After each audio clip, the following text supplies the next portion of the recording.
Tandem Nomads replay of episode 21. This episode is replayed during the holiday season of 2017, and this is why I wanted to bring to you during these festive but also hectic times of going back home, visiting families and friends and traveling. I thought that in order to make the best out of your holidays, you might want to have an episode around the theme of mindfulness. So our guest today is a specialist in mindfulness. She will share with you her story, how she gave up her career to move from a country to another and built her portable practice as a coach in mindfulness. So she helps expat partners, expats in general, and parents, and expat parents in particular, go through the challenges of moving from a country to another with the practice of mindfulness. I hope that you will enjoy this episode, and I would like to use this opportunity to wish you very happy holidays and all the best for the year that's coming, 2018. At the time this episode is aired online, I will hope that it will be full of great moments, precious moments, health, and great successes with your portable business. That's something I remember even now as we move and we have changes and we have difficult things that come up, is that we're still breathing, and most of the time we're more than breathing, right? Most of the time life is really great, but when things are up, we're still breathing. Welcome to Tandem Nomads, the podcast show designed to help expat partners turn their dual career challenges into a successful portable business and thrive in their global nomadic life. To download your free guidebook on the 6 steps to build a successful portable business, go to tandemnomads.com. Hello, Nomad Nation. This is Emel Deregi, and today I'm very happy to introduce you to Jodi Harris. Jodi, are you ready for the ride? Yes, I am. Jodi is American, grew up in Texas, Austin. Since then, she has been living in Madagascar, Washington, D.C., and today she lives in Japan with her husband and 3 kids. Jodi graduated from her master's in social work and started her career as a clinical social worker. She provided counseling and psychotherapy to immigrants in the U.S. When her husband got his first job abroad, she was pretty sure that she would easily be able to convert her skills to the countries where they would be going to.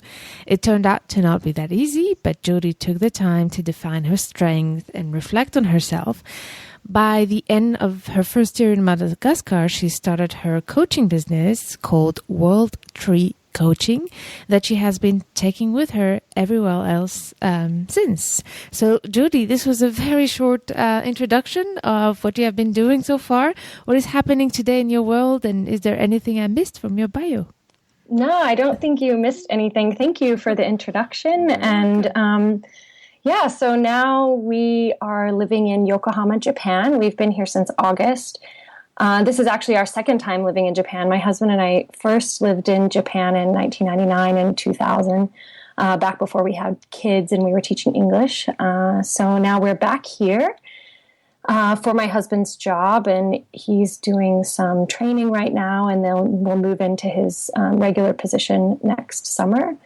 And we are loving it here. We're loving the opportunity to get to share Japan with our kids, because it was we were living in Japan when we got married, so it's such an important initial part of our relationship. So we're happy to be here now and sharing it with our kids and kind of getting to know the country again. This is wonderful. So can you take us through all the moves you did since you left Austin? Sure. It's such a crazy ride.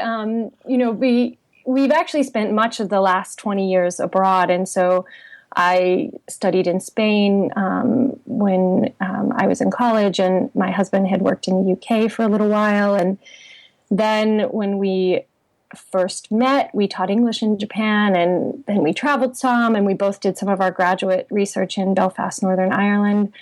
But we began this phase of our journey where we were moving around for my husband's work in 2009 when he got a job with the U.S. Department of State as a foreign service officer, as a diplomat. And we moved first to the Dominican Republic, and our boys at the time were TN21.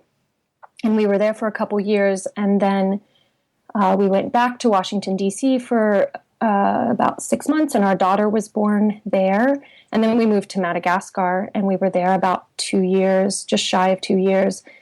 And then back in D.C. for a little while with a brief stop in Texas, and then now back to Japan. And we anticipate being here for possibly 5, but probably 4 years total. Wonderful. Yeah. So how was it for you the first time when you had to make this decision to quit your job and join your husband in this exciting journey?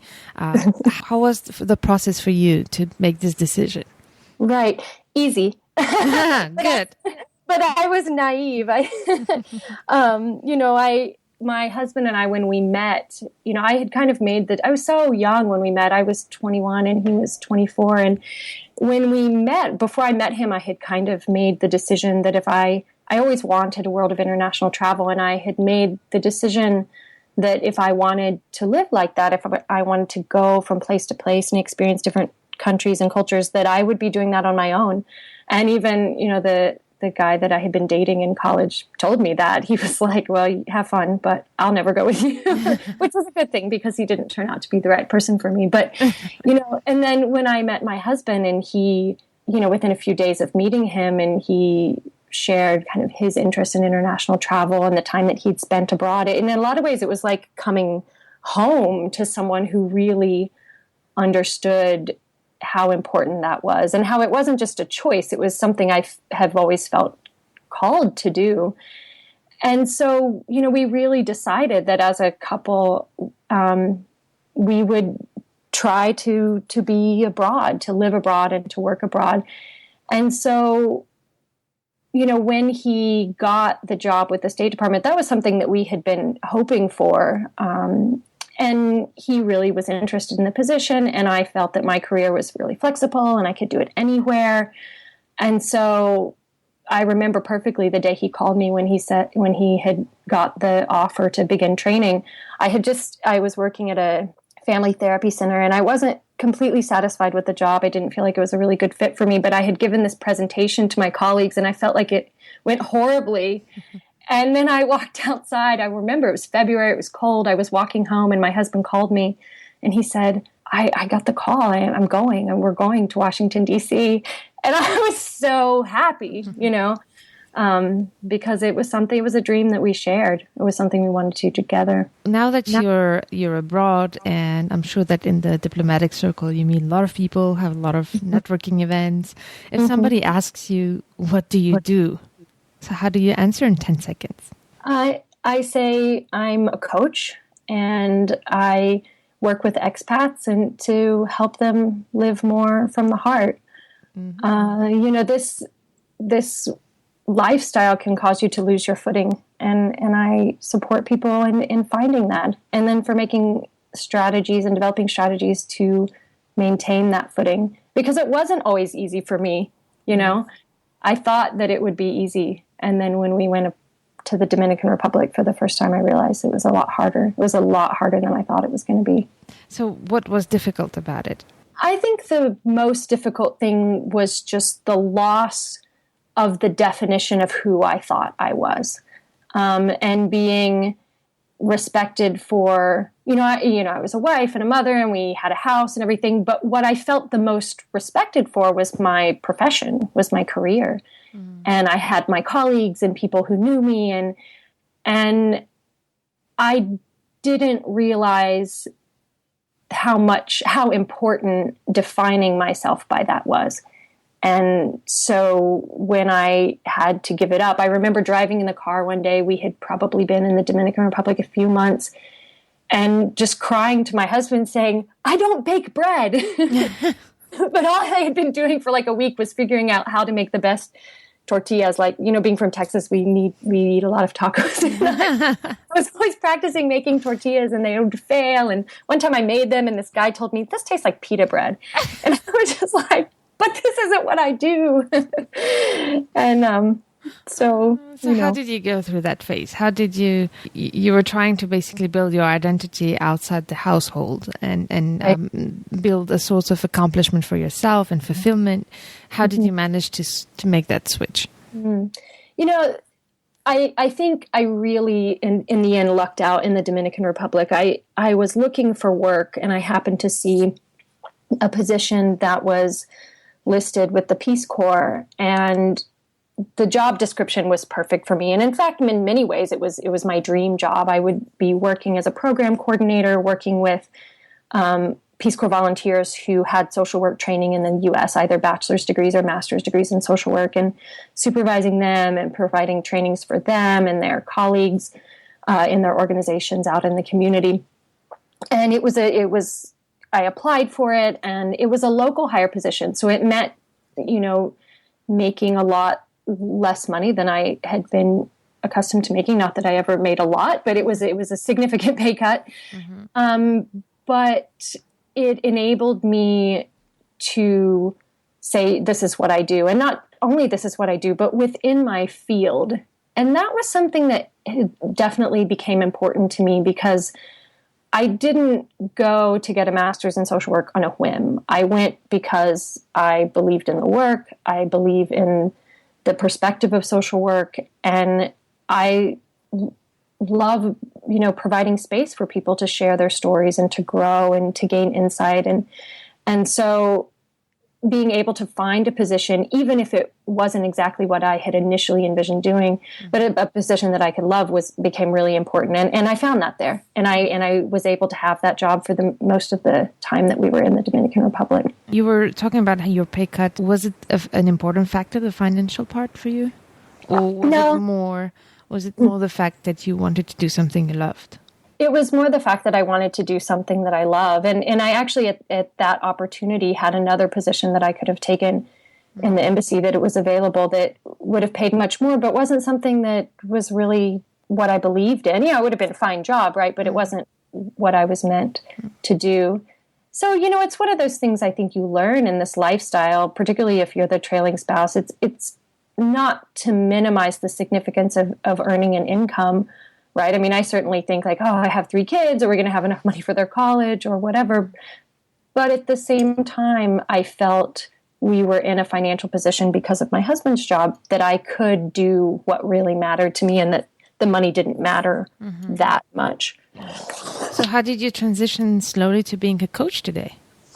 Right. So after we left the Dominican Republic, we were in Washington, D.C., as I mentioned, for several months, and my daughter was born. And one of the things that I realized is that the work that I was doing in the Dominican Republic, although I loved it, I was working, many, many hours in a job that I felt was very intense. It was a lot of work. And I realized when my daughter was born that perhaps in Madagascar, because I'm fluent in Spanish, but my French is mediocre, that it would be harder for me to find work there. And so I did something that was very difficult for me, but I took a year where I promised I wouldn't at all look for work. Maybe I would volunteer or explore things, but I used it as a year of reflection. And gave myself time to think about what I really wanted to do. And what I realized I really missed was sitting down with someone across from them and holding space for them to tell, their journey. I work almost entirely with expats, so a space to share that. And so with some thinking about how to make that happen, I started reading up on coaching, and because I already had the clinical background, it felt like a really nice fit. What have you been doing besides reading? How would you recommend to other women and men who are in tandem nomads and who are traveling the world with their partners and feel the same need you had, like the one of to reflect and figure out what they want to do while they're having this life? How did you do it, and how do you recommend what actions to take when we have to reflect on ourselves? Oh, that's such a good question. For me, it was making a conscious decision to slow down and to spend time thinking about and writing about what really mattered most. I've always had a really strong network of friends, for example, and I felt like that because of our moves, I wasn't feeling that that was coming to me in the way that I wanted it to. I wasn't taking the time for friendships that I wanted to.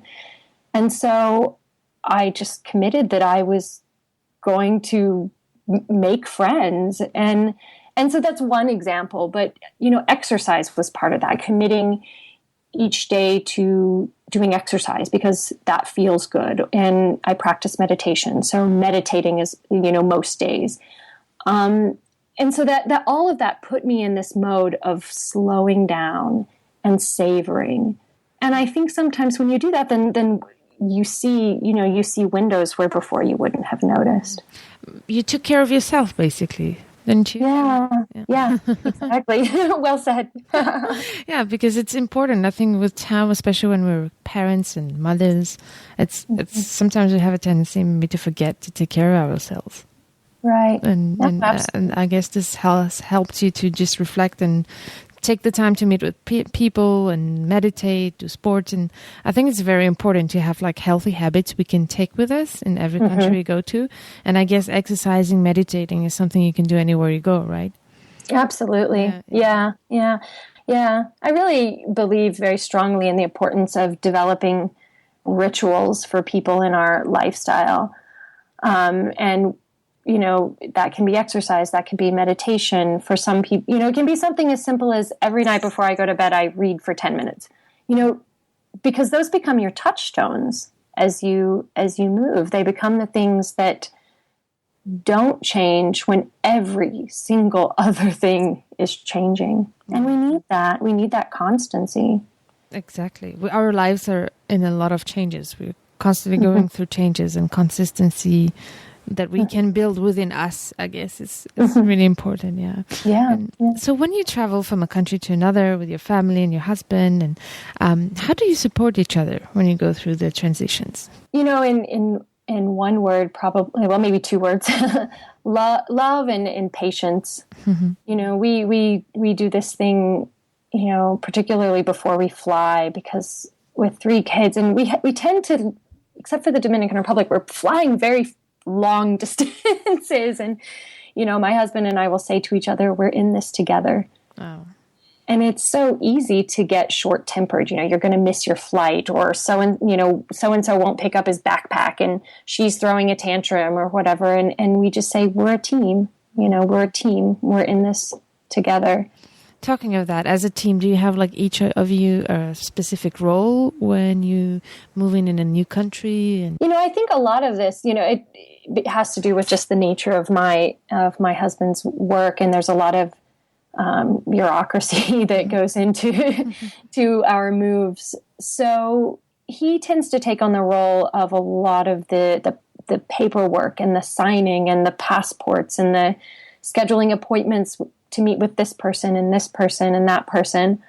And my job is creating is easily and as quickly as possible, at least initially, a home space that's comfortable for all of us. That's actually been something that's been kind of a surprise. Is I've always enjoyed food and cooking. And I realize when I say this, I feel I run this risk of sounding of a stereotype of a wife in the kitchen cooking, but it's become something for me that brings me great joy. And the process of finding food for our family has been something that I never thought, I used to just throw something in the oven or, get takeout. But somehow this lifestyle has given me space to become a cook, and I enjoy cooking, and I can put meals together quickly. And it's become a way that I think that with all of the moving that I'm able to nurture our family. You've been going through different cultures, different countries, and different faces, and a lot of changes. So is there one moment that you consider as your toughest experience abroad? Yes.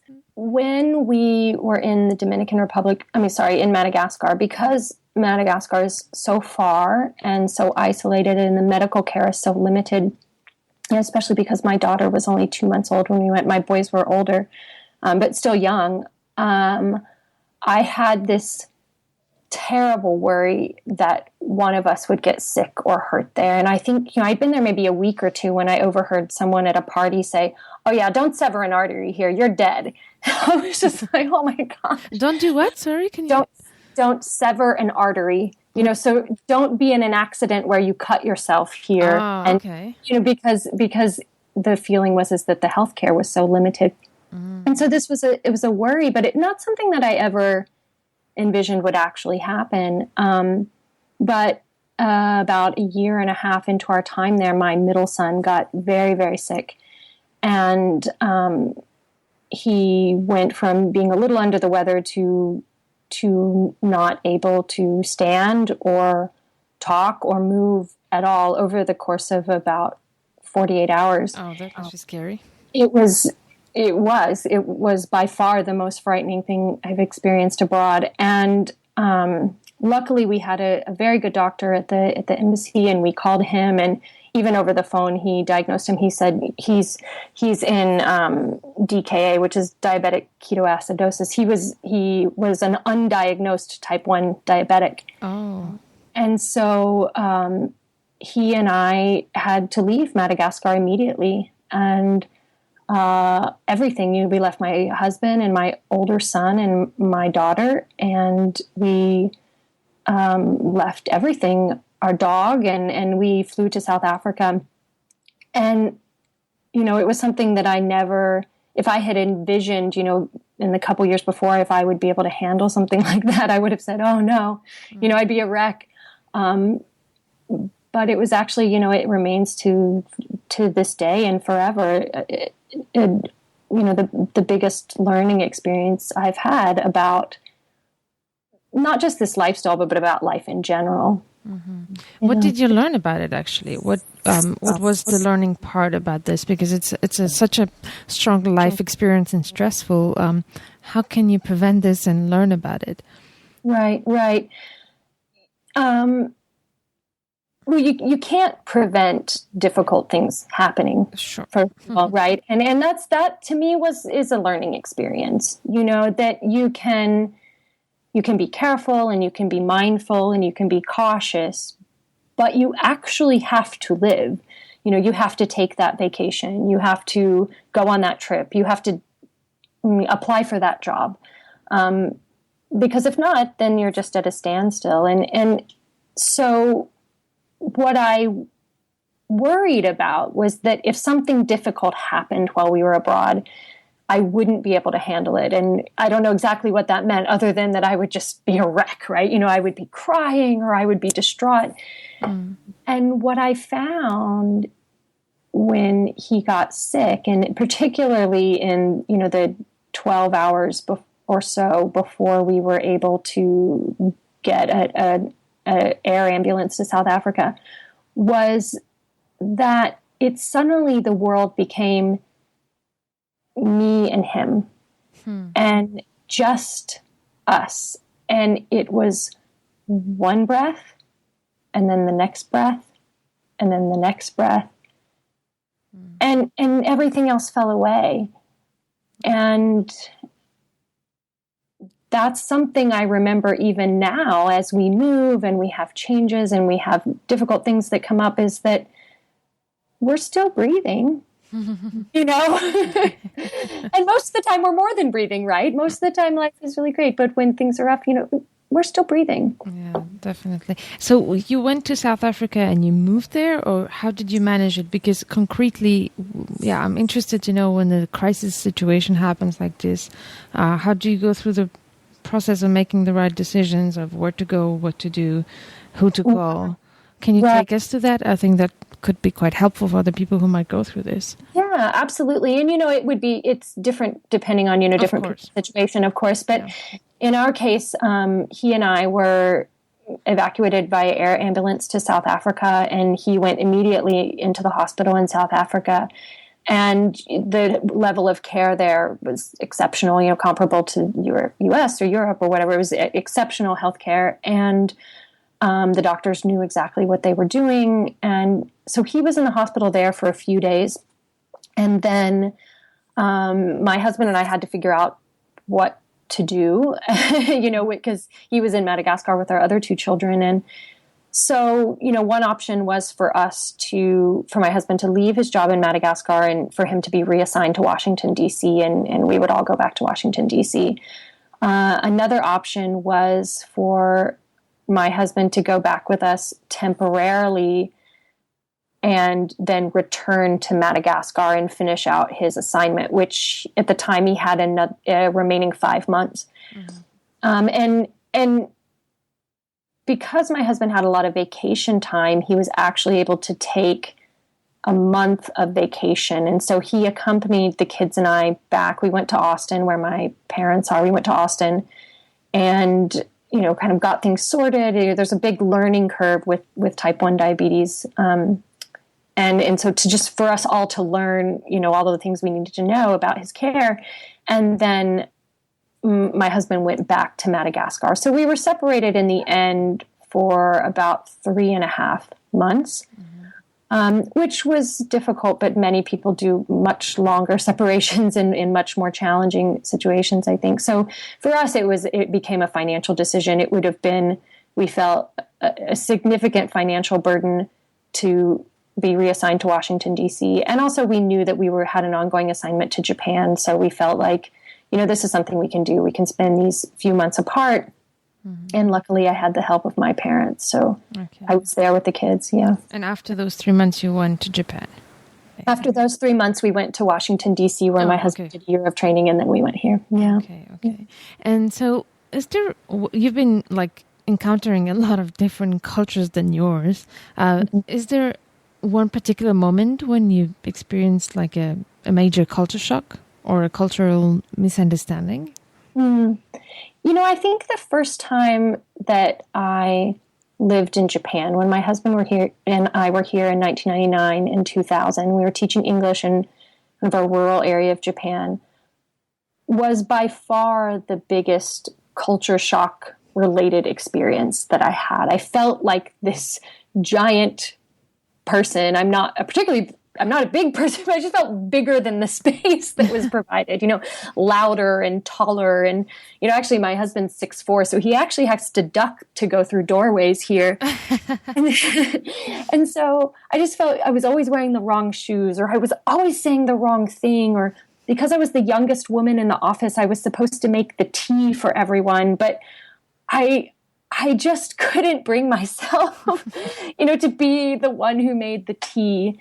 And I actually think, interestingly, our transition process has been smoother now because we had that initial experience with Japan and to kind of address some of the bigger culture shock issues. So how did you get introduced? For example, I like the example of the tea. I mean, this is such an important sign of respect in Asia, the person who presents the food or the tea, and it depends on the countries. But how did you get introduced to the fact that you had to do it, and how did you take it at that moment? Right. Oh, it's so embarrassing. I feel it's embarrassing because I feel like that. Oh, I just wish that it's one of those things. I'm like, I wish I could do it again. But there was a woman who was close to my age, but not the youngest woman she was the youngest woman in the office, and it was her job to serve the tea. But when I came, I became the youngest woman in the office. And so one of the other women pulled me aside, and it was a school. We were teachers, and pulled me aside and said, Jodi Sensei, you should learn to serve the tea, and you can share it with the other teachers. She can do one day, and you can do another day. And I said, I'm not going to serve the tea. I said, we don't do that in America. People should get their own tea. And I just think, in retrospect, I wish I had been more culturally sensitive. But at the time, I just, I think it's age and it's, all different things where, I feel, and now I could say, we don't really do that in our country, but I would do it now, I think, I wouldn't be the youngest anymore by far, but I think I would be more inclined to do it or share the job with someone. Yeah. And then I wasn't. Yeah. That's interesting. It's a very fun example I find of misunderstanding. If nobody prepares you to that, how can you know it?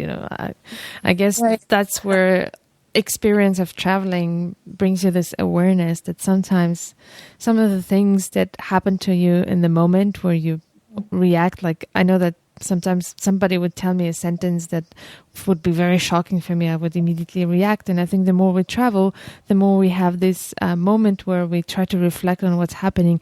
Oh, maybe it's a cultural thing, Right. And the awareness comes with experience, I guess. Right. It's true. Yeah. And I think that in general, expats don't have the luxury of jumping to conclusions, right? We have to go through our mental checklist of like, well, could this be cultural? Could this be linguistic? Could this be, and in those seconds when we're going through the mental checklist, enough space and time exists that enable us to buffer and soften our interactions, How did you benefit from your experience abroad? I think, in so many ways, I'm naturally, the first thing that comes to mind is I'm naturally kind of an impatient person. I like to move and I like to have things done, and I naturally incline towards go, go, go.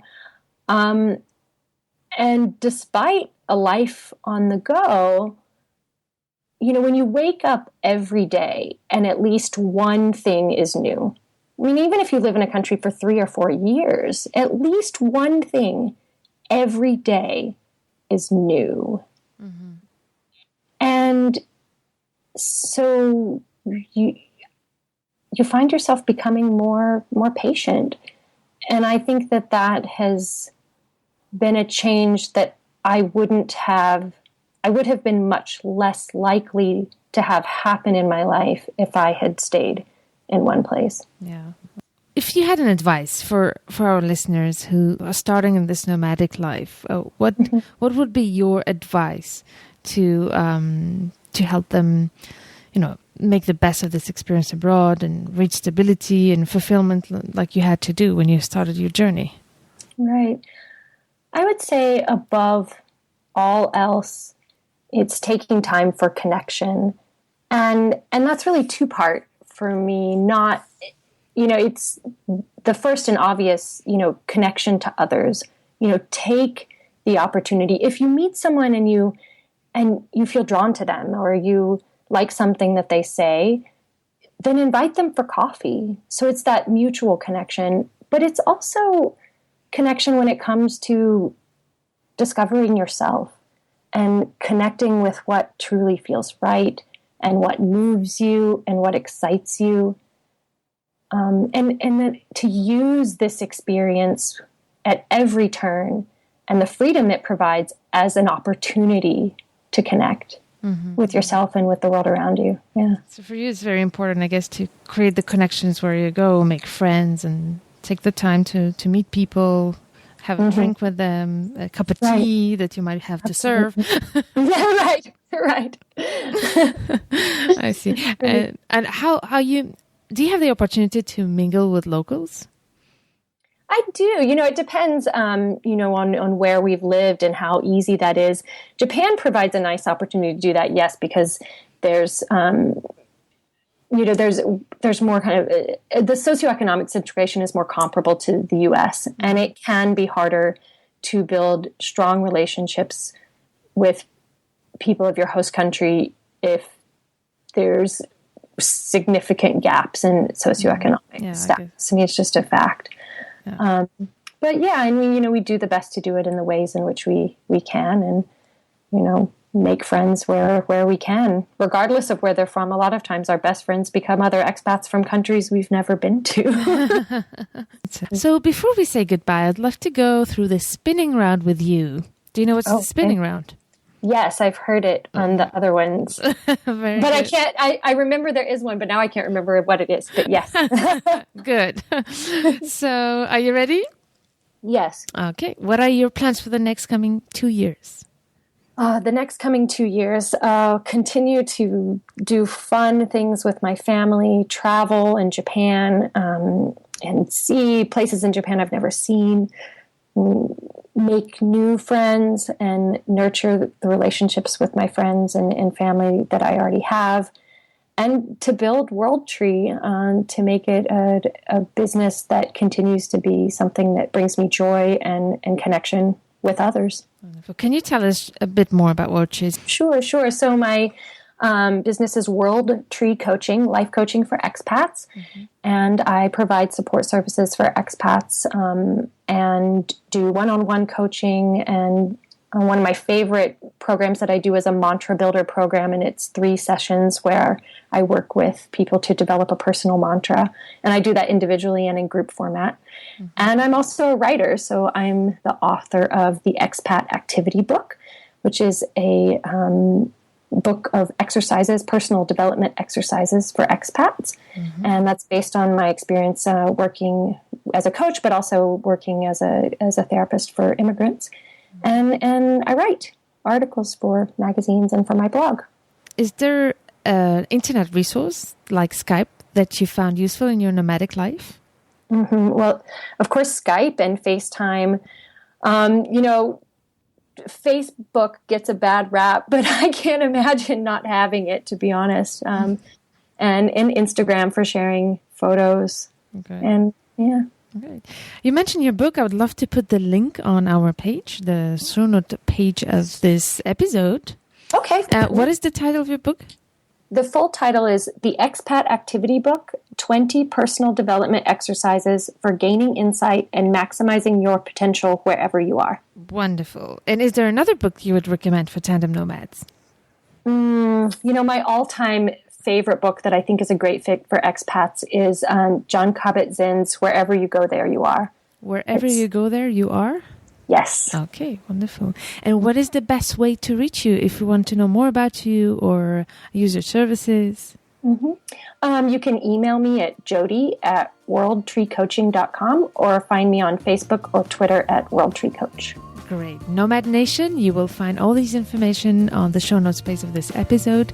And Jodi, I really want to thank you for sharing your experience here. You have a very inspiring story, and thank you so much. Thank you, Amel. It was a lot of fun. If you are an expat partner traveling and moving from a country to another with your family, and if you would like to join and chat and communicate with other expat partners around the world and support each other in the challenges of relocation, then I highly invite you to join us on Facebook in the private Facebook group. You just have to go to facebook.com, search for Tandem Nomads. You will find the Facebook page. I invite you to like it. And you will also find the Tandem Nomads Facebook group. Go to facebook.com and join the Facebook group Tandem Nomads.